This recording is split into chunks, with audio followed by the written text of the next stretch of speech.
Hello, hello, hello, and welcome back to the chris&q report. Today, we want to go ahead and give a shout out to a clothing brand by the name of Capital. As you can see, Capital has hats. They have some hoodies for children. Look how cute that is. There are also cropped hoodies for women and young girls. The cute little logo on the hand, on the arm sleeve. They also have shoes, they have coats, they have sweatsuits, tops and bottoms for men, women, and children. There are leggings. I know that the little girl leggings, they have backpacks, a lot of different things. So I will go ahead and drop a link to the Capital brand in the description so that you can go ahead and support this Black-owned business and get your own merchandise. Also, shout out to Capital for sending us these beautiful items. We appreciate it. Today, moving on, I am going to be discussing a story that is it happened in 2023. I did a story previously a few days ago about a dentist who had murdered his wife, and it kind of got me into my true crime, my true crime bag. So I wanted to go ahead and highlight another story, not highlight, but discuss another story. Also, disclaimer before we get started. All of this information about these stories, this one and the one about the dentist, this is for pure information. None of this is I'm not a lawyer, I'm not a doctor, I'm not a detective, although, if you ask Chris, maybe I'm a detective, okay? But these stories are pure informational. We're not here to try to give anybody legal advice or give anybody information on what to do, what not to do in these scenarios. We're not here for all that, okay? So, again, this story took place in 2023. It is to set the scene, it is September 17th, 2023 out of Romeoville, Illinois. The Romeoville Police Department got a phone call and were asked to do a welfare check on a family that hadn't been heard from in a while. I want to say a couple of days. So, they go out, they do the due diligence. Now, upon arrival, they notice that vehicles are in the driveway, the home is dark, it's quiet, they don't hear any talking, no lights, nothing. Now, I do believe that it was in the early morning hours, so maybe like 2, 3, 4 o'clock in the morning. So, rightfully so, it was very quiet. The street was quiet. No one was out, not even dogs barking, which is weird. Maybe people don't have dogs or the dogs are in the homes. I don't know. But it was very quiet. The entire street, the home was quiet. Police department go up, they knock on the door, they hear nothing, no answer. Say they do a perimeter check. They start in the front of the house. Upon, searching, they're looking into, windows and doors. They notice that they see a TV knocked over as well as a coffee table. The officer that notices this immediately calls for backup because at this point, there is a disturbance that they see in the home and they want to enter the home, but they need, backup to do so. While waiting for backup, the officers then continue to keep checking the home. So the outside of the home, they make their way to the back of the house. There's a garage, there's a backyard. I think the backyard's fenced in. So they're taking their time. They're going through, making sure, nothing is crazy outside of the home before they get inside. So they get to the back of the home and there's like in the back of the home, like I said, there's a garage, they check, there's nothing. But at the back door, they can see like there's a back door and there's like a breezeway. Like if you know what that means, it's kind of like an area before you reach the second door to enter the actual house. So they can see like something's going there's like nothing in there, but they can see there's another door that they need to enter to get into the actual home. So they're still looking, and then one of the officers just kind of like freaks out because he's like, "Oh my God, there's two dead dogs. There are two dogs." So immediately the officer gets on the walkie-talkie. He's like, "We need that backup now." They still have people securing the home, and they then one of the officers runs to get his rifle, the body shields, like the big plexiglass type of things they hold if they're gonna go into a home to, protect themselves from anybody charging at them with, like, a weapon or something. I don't believe those are bulletproof, but I think they're more so for weapons like a knife or, a bat or something of that nature to protect your body. So, they then wait for the, rest of the officers to arrive. Once the other officers arrive, they then make a plan to enter the home. So they're outside, they're strategizing, and they're making their plan to go inside this home. Once they get inside, so again, they enter through the back. They decide to go through the back because that's where they can see the dogs.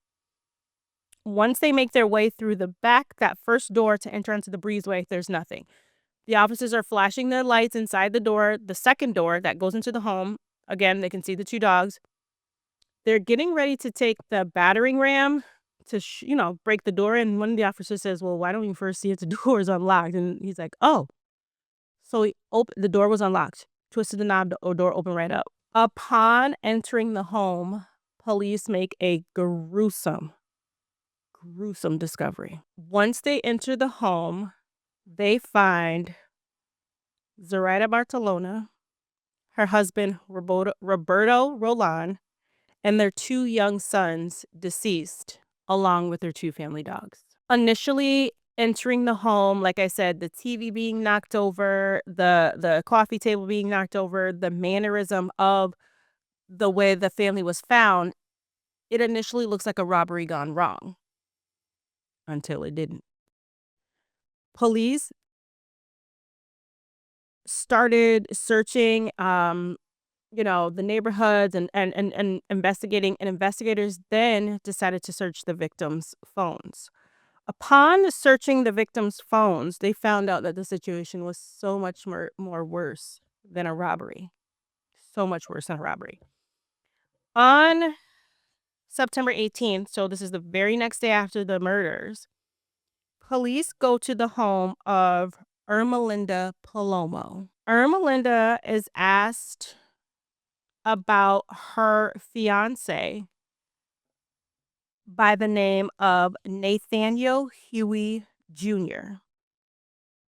The reason police are asking her about him is because they want to know what she knew about his whereabouts and about his goings on. So police are talking to her. They're at her door talking to her and asking her just different things. They're telling her, they outright told her, we are here because these people have been found murdered and we want to know what you know about it. We want to know if you know anything that your fiance knows about it. So as they're talking to her, but they notice that she's kind of like a little nervous. And so they ask her, can we talk to you somewhere else? Can we, go out here in the street? Can we go somewhere else? And she's like, well, yeah, let me get my coat. As they're talking to her, her fiance comes out of the house. Casual.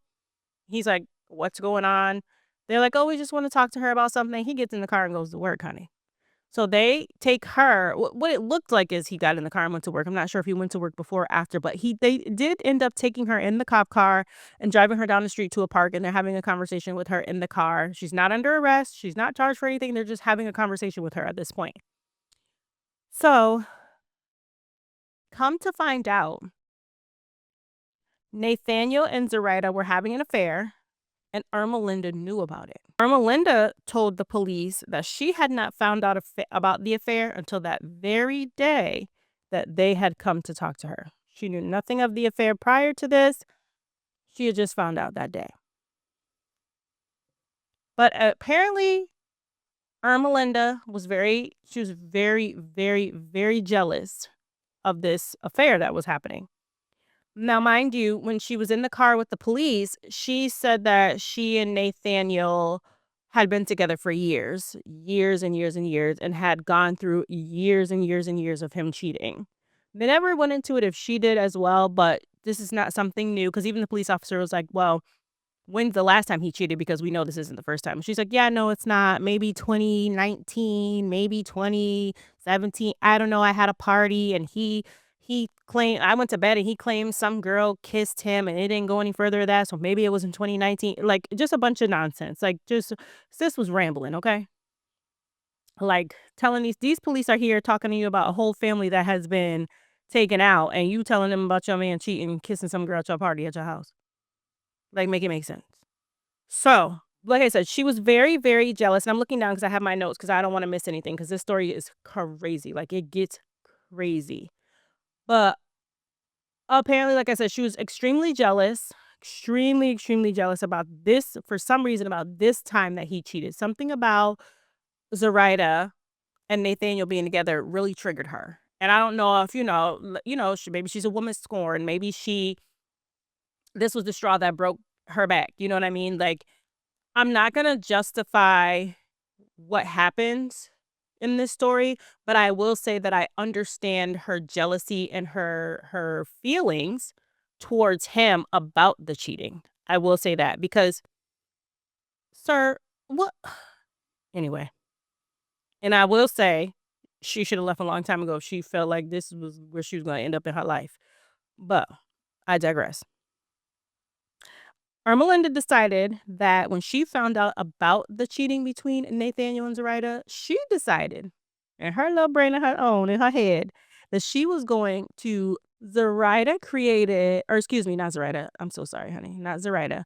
Ermelinda created several different fake accounts on social media and pretended. You ready for this? Miss Girl pretended to be a cartel leader and contacted her fiance Nathaniel, telling him that Zoraida posed. Y'all hearing this? Posed as a threat to him. Okay. And just when you think that's the crazy part, it's not. Listen to this. Ermelinda then uses fake accounts to convinced Nathaniel that Zoraida was conspiring against him and working with dangerous criminals. Here's my thing, right? Nathaniel should have been smarter than this because, first of all, why would the cartel just pick you out of the bunch to conspire to try to like do you bodily harm or to do something to you or even want to talk to you? You have nothing to do. Now, I will say, it does later come out that when Nathaniel and Zoraida met, he had an extensive criminal background, but nothing that had to do with cartel, nothing that was creeping up the cartel's back door, nothing. This man had a lot of DUIs. This man was always driving on a suspended or expired license. He had what they say, expired registrations on cars he was driving in. Like he did have a something where he violated a restraining order, it looks like, and then it says drinking, maybe drinking under the age, but, like, nothing to do with cartel involvement. So I was very confused as to why he would even believe that this young lady would, first of all, have any contact with them, and second of all, why they would care about him. I don't know. But again, on September 8th, again, a day after the murder, police went to Nathaniel's job. They ended up going to his job because they said, okay, well, the Miss Girl is not telling us much. We need to talk to him because at the end of the day, he was the one that was in the relationship with her because, again, they went through her phone and found out that she and Zoraida and Nathaniel were in a relationship, okay, of some sort, whether it be whatever kind of relationship it was some sort of relationship. They were dealing with each other secretly without each other's, you know, partner knowing. Police asked Nathaniel for consent to go through his phone. So they're at his job. The manager has given them his office to use to talk to him. Mind you, honey, these offices are suited and booted. The one man so we can see the story, like we can see him, Nathaniel, talking to an officer. So we can see this from that officer's body cam. But the other officers standing around him, honey, they got on the tactical vest, they got the mace, the guns, the baton. Honey, they was ready for war with Nathaniel, okay? Nathaniel kept it peaceful and so did they. But they kept asking him, the officer that was, or excuse me, the detective that was asking him, he's like, listen, we're here just to get consent to take your phone and dump it and you can have it back.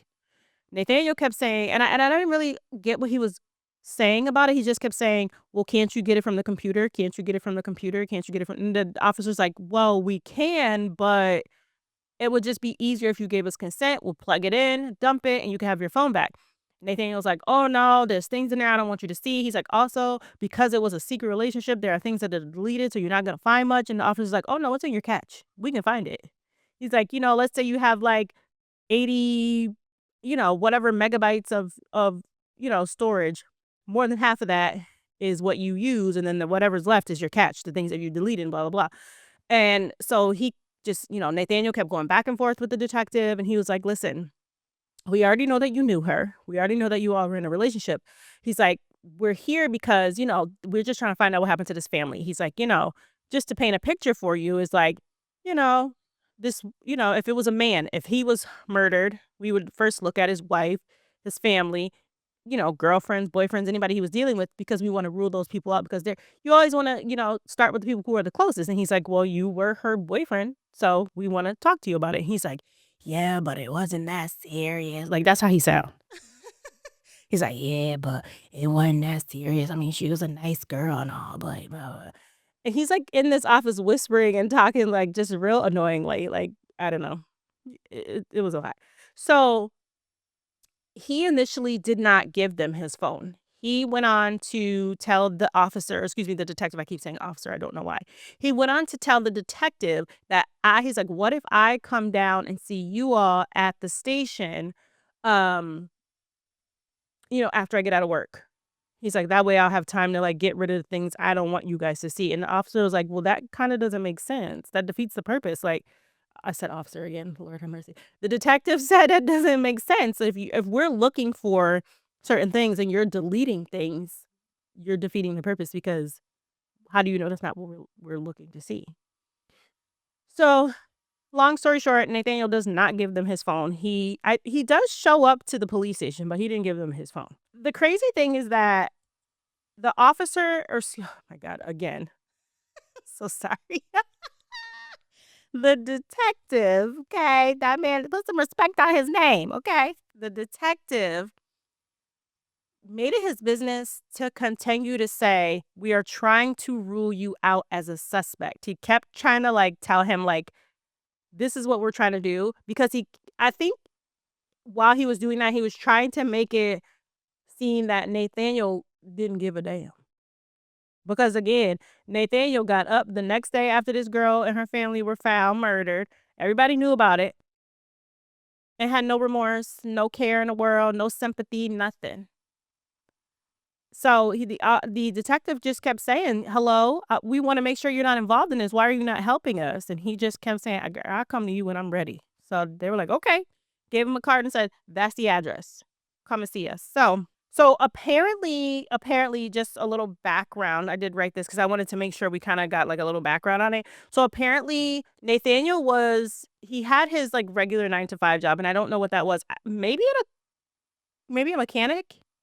He did have on like that monkey suit that mechanics wear. So maybe, I'm not 100% sure, or in some sort of a factory job or something. I don't know. But on the side, he was a bouncer at clubs. So he and Nathaniel and Zoraida met at work, and that's where their affair kind of took off. They would meet at hotels and motels and Holiday Inns and do whatever they do, and just to keep it a secret. And apparently her family knew about it as well. Her family and friends knew about it, and they knew about him. And so when police did go in to try to, to talk to the family, obviously after everything has happened, they want to know who the family thinks that they should talk to. They named him as one of the people, right? So that's why he came up. Once Ermelinda, Nathaniel's fiance, found out about the affair, she had it in her mind that not only was she going to end this affair, but this was going to be the last affair that he ever had, honey. Okay? She was not playing with him.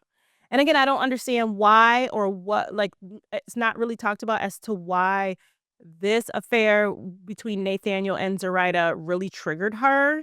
But again, like I said, I can understand if, as a woman, she was just kind of fed up and tired and was like, listen, this is it. Play with somebody else, because today is not the day to be playing with me. So she manipulated Nathaniel to believe that Zoraida was a threat to him. She created a bunch of lies. She created a bunch of aliases. She created a bunch of different pages. And she made him think that Zoraida and her family, now it's Zoraida and her family. So her husband and her 2 kids and the 2 dogs, were plotting against him to cause him harm. She had little kids. What they gonna do? And if her husband was plotting against you, it's because you messing with his wife. And the dogs ain't got a bark in the fight. I don't I don't know. But she let this go on for months. This went on for months while she was pretending to be these other people and manipulating Nathaniel and making him think that Zoraida and her family were trying to do something to him or they was going to murder him, basically. So because Nathaniel believed the stories, he had decided that Zoraida and her family needed to be eliminated to protect himself. Like he was basically thinking it's either them or me. And that's where he was at in his mind, okay? So Ermelinda convinced him that, murdering them was the only option, but not as Ermelinda. She did that as one of these aliases that she had created online. So Ermelinda decided to use these fake personas to help Nathaniel plan the murders. They planned them. They got some text app, got fake numbers, and they planned it that way. Again, stupid, Nathaniel. This man is just dumb as hell. Okay, because first of all, why would you commit that kind of crime over text in 2023? Like maybe 1985 when things were a little slower and behind, but in 2023 where everything can be tracked, okay. All right. All right.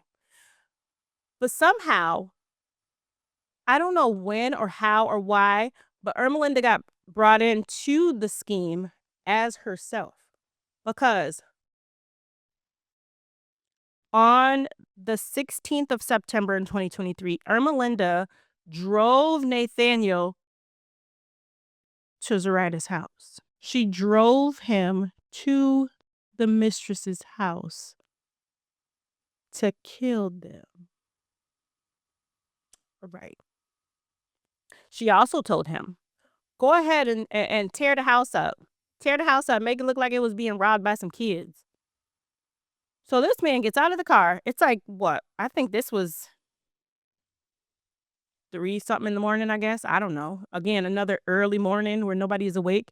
But she told him, yeah, go ahead and make it look like it was a robbery by some kids because, most of the time, stuff like that, those kind of murders go unsolved. Girl, how do you know that? Have you done this before? Are you somebody's detective? Somebody's investigator? Girl. Okay. Yes. So on September 16th, 2023 at 3:17, around about 3:17 a.m., Ermelinda drops him off at Zoraida's home. Before Nathaniel gets into the home, he starts slashing the screens on the windows to look like that's how the perpetrator was breaking into the home to rob the home. Rob the home, okay? He then enters the home through a door that's unlocked. I don't know if he knew this door was going to be unlocked. I don't know why the door was unlocked at 3 in the morning. I don't know. I don't know. But then as he enters the home, Zoraida's husband, Roberto, was the first to encounter Nathaniel. When he realized Nathaniel was in the home, he was trying to protect his family, and Nathaniel shot him several times while he was trying to protect his wife and kids. Nathaniel then went on to the bedroom where Zoraida and her children were hiding, and he shot through the door several times, murdering them all. He then killed the dogs. I really don't understand what the point of murdering the children were. Maybe I don't think it's justified in killing the dogs either, but I think the dogs was in there trying to get bucked too. The dogs was in there trying to protect their family too. The dogs were probably barking. Also, it was 3 in the morning. I don't know what kind of gun was used because I don't know This is with the amount of shots that went off, I don't know how nobody was woken up by the sound. I don't know. I'm not sure. I just again, I don't know what goes through the mind of someone that could do that to children like that. It's just disgusting. Um, it's disgusting. Yeah. And I also forgot to mention, during the investigation, or excuse me, during the conversation with Nathaniel and the detectives, they flat out asked him, "Did you have anything to do with this?" And he said no. He made it seem he played down their relationship. And again, I don't know. We don't know because I don't know. I don't know how extensive their relationship was. I don't know how close they were or how into it they were, but he played down the relationship and was like, "Oh, she's just a nice girl. It wasn't even that serious. We never had any arguments and none of that, blah, blah, blah." So he made it seem like it was just a casual fly by night situation where they did what they did. There was no feelings, nothing. I don't know. So to go back, and then they take us back. Now, all this information I'm getting from a video that I watched.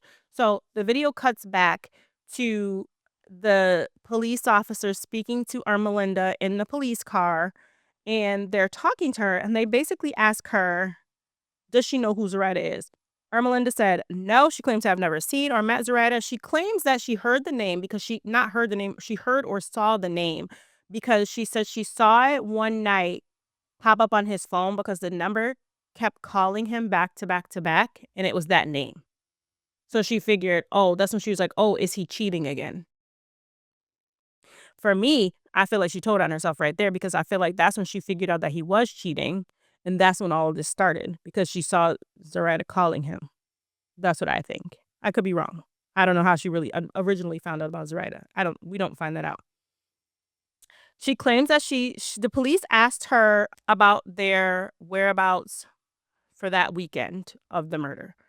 She claims that, and I wrote this down, she claims that he stayed home with her on Friday night. They drank a ton of liquor, drank, drank, drank, drank, drank. She said that after a while, they both got tired. She went to bed in the bedroom and he went to bed in the garage. And the officer said, "Well, is there a bed in the garage?" And she said, "No, there's a couch." And he said, "Well, girl, why he sleeping in the garage on the couch?" She's like, "I'm not going there. That's not what we're here for, but I already know. I get it." And the police officer's like, "Okay, girl, whatever." Like, he sleep, you okay.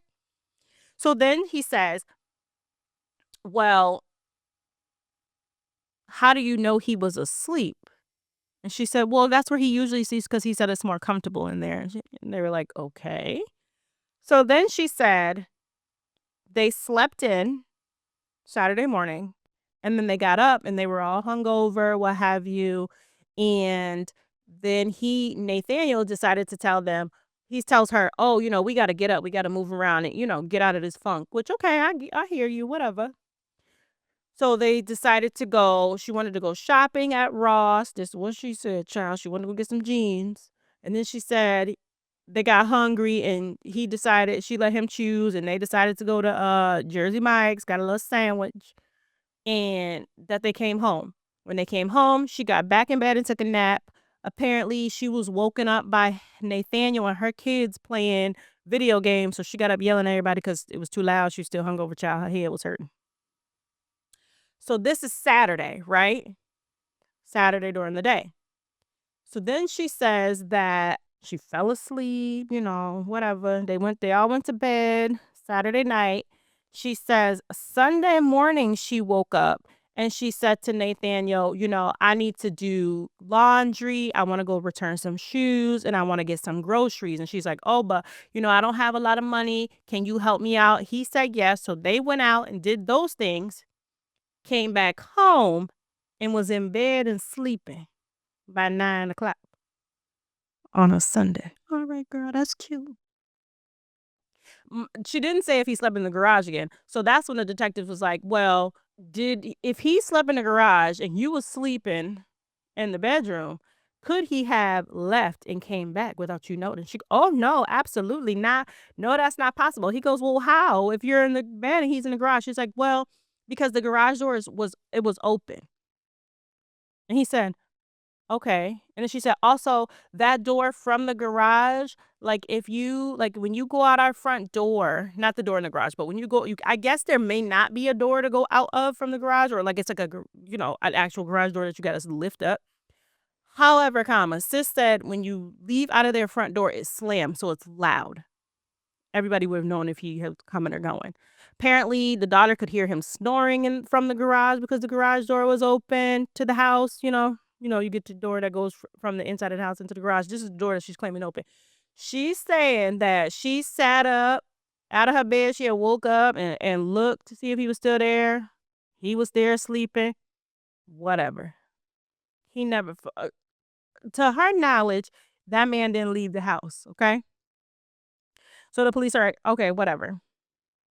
So then they ask her, are you lying to us or are you covering up for Nathaniel? No and no. No, absolutely not. But the police don't believe her. They continue to build their case against the two of them because, again, police have Zoraida's phone. They know what's been going on, right? While they're building their case against the two of them, Nathaniel and Melinda done skipped town. They done left Illinois, y'all, sparking a nationwide manhunt. Okay? But then it comes out that, like, Ermelinda's family then a few days later report her missing. So now they're thinking, okay, maybe she is an abductee and maybe Nathaniel, has taken her because they know he's guilty. They're sure he's guilty and they're trying to see how much involvement she has in it. So they're thinking maybe he has abducted her and maybe her life may be in danger too at this point. However, police get a call 9 hours away out there in I'm probably gonna say this name wrong. Katui, Oklahoma. I'm probably saying that wrong. Sorry, Oklahoma, and y'all people out there in Katui. I'm sorry, but that's where they were. 9 hours away. They were spotted at a Walmart. The surveillance camera catches the two of them coming out of the Walmart. Ha ha, he, giggling and laughing. What the fuck is so funny? What is so funny? The two of you are wanted for the murder of 2 adults, 2 children, and 2 dogs. What the fuck is so funny? The Katui, Oklahoma Police Department pulls up on that ass in Walmart parking lot, honey, and that's when all hell broke loose. They take police on a chase. They're on the highway. They're chasing after them. Nathaniel's truck hits the barrier and it catches on fire. So police are, a certain amount of feet away from them. They're screaming at them because at this point, it is a safety concern. They've shut the highway down. This car is on fire and they're screaming at them, get out of the car. Like you can literally hear them, get out of the car is on fire. Get out of the car is on fire. All of a sudden, Nathaniel shoots Melinda in the head.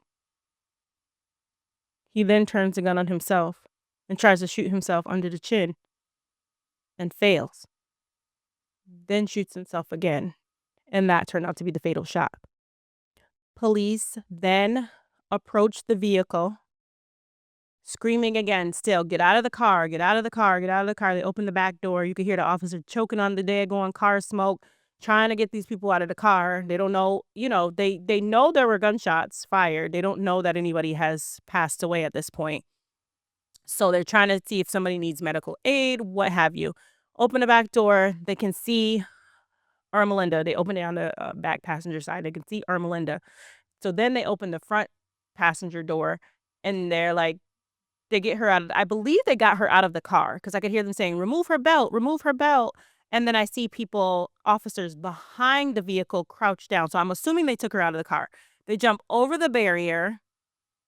First, they have the back hatch open and they're screaming, let me see your hands, get out of the car, because they obviously know Nathaniel is in the car. They don't know his medical state either. Get out of the car. Mind you, the front of the car is still engulfed in flames. They jump over the barrier, get the baton, break the driver's side window, find out he has passed away as well. The case kind of It's over at that point. Once they further investigate, they do find out all of the information that we have found out about Ermelinda creating these fake aliases and manipulating Nathaniel to murder Zoraida, Roberto, their 2 children, and their 2 dogs. The story is very sad on so many different levels because, first of all, first and foremost, Roberto, their 2 children, and the 2 dogs, and I'm gonna keep mentioning the dogs because they were murdered too. They had nothing to do with anything. They were innocent, and while I don't believe that Zoraida deserved to be murdered, she was a part of the reason for the fact that she was cheating on her husband with this man, right? That does not justify her being murdered at all. Cheating does not equal murder. I'm sorry. It's not. But because Ermelinda was so jealous and so fed up with Nathaniel's antics of always cheating and always whatever. And again, I don't know what it was about this relationship that took her over the edge to make her do this. Like I don't even know why in her right mind, maybe her mind wasn't right, why she thought they would ever get away with this. Maybe when she told him murders usually go unsolved, she really thought that in her head. She really thought that they had a great plan. And maybe she thought because she had conjured up all these different aliases and this fake cartel leader and all this whole elaborate story, she thought that's where it was going to go. Not knowing that, she was smart enough to pull that shit off. But look at who she was working with. Nathaniel, child, he wasn't that damn smart because he freaking believed it.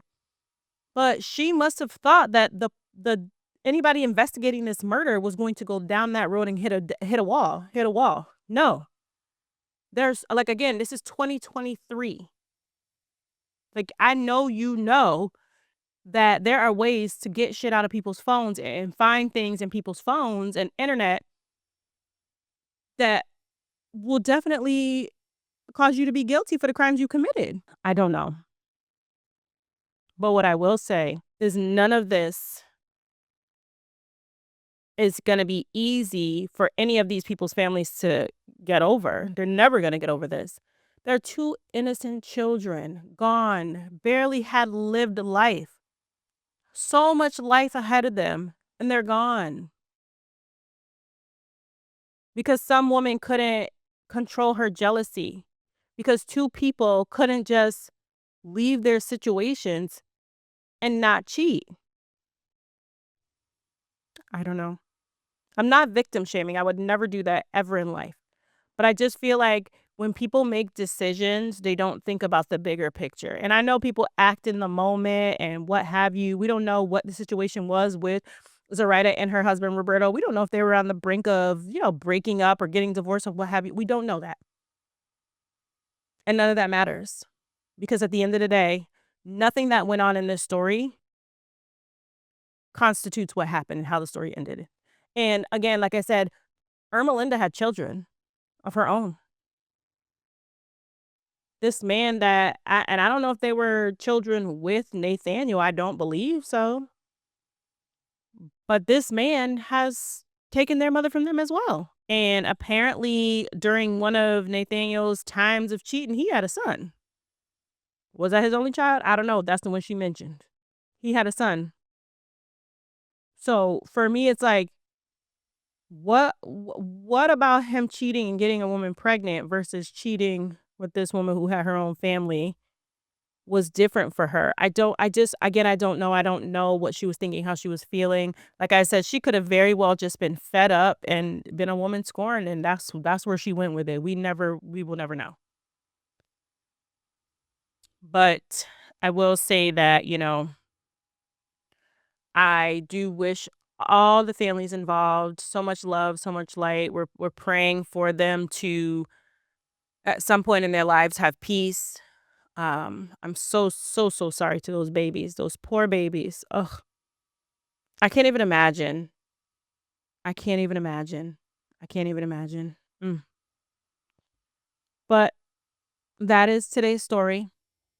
I will Be back in another couple of days with another. I like doing these true crime stories. I feel like I'm turning into a true crime girly, and I like it. I mean, I'm always watching the stories and watching the shows and the podcasts. So I think this is something that I will continue to do until it's not something that I want to do anymore. But again, be sure to click the link in the bio, purchase something from the Capital brand. They have, like I said, they have a ton of things, a lot of nice things on their clothing. Summertime is coming, honey. We are partially in spring. I don't, Mother Nature play too much. But get you some sweatsuits, and some hats, some crops, backpacks. The kids, get the kitties some stuff. They have so much kid stuff, such cute stuff. And I believe the kids' clothing might be designed by kids. So, like, they know what they want, you know? So, go ahead and take a look at click the link and take a look at the website. Um, but until next time, thanks for tuning in. Bye, guys.